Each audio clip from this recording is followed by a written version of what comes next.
My name is Jason Gray, and I'm a singer-songwriter. I also have a speech impediment known as stuttering, obviously. There is a traumatic event that activates it in you, and in my story it was when my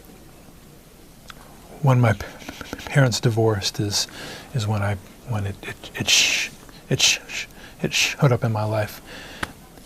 I was in the first grade, I would never raise my hand in class. I was afraid that the teacher would call on me, and I just became very inward and quiet, even though I had things to say.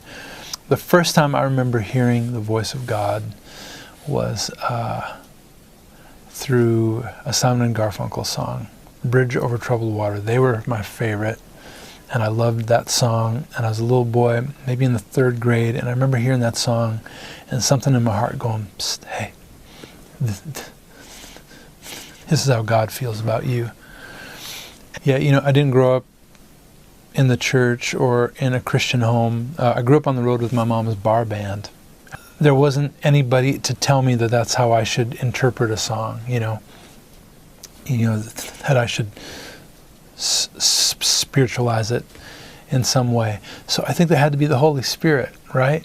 The first time I recognized God speaking to me was through a Jewish agnostic pop singer-songwriter, Paul Simon. I don't remember a moment where it occurred to me that when I sang, my speech issue went away. The healing of music.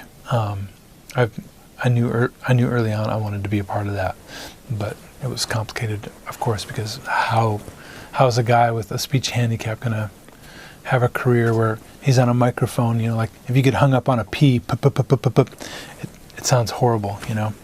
I remember a specific moment where after a concert, a person came up to me and they thanked me for having a speech handicap, and they told me how much it meant to them and helped them that I had this very obvious imperfection, and yet I did what I believed I was supposed to be doing.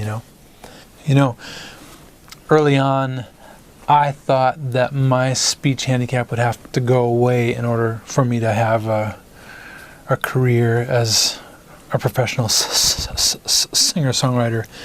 And I've been so grateful to discover over the years that it's my speech handicap that actually makes people feel like they can open up their hearts at my concerts. It's become the great gift in my life and in my work. And who knew? How great the love of Jesus Christ.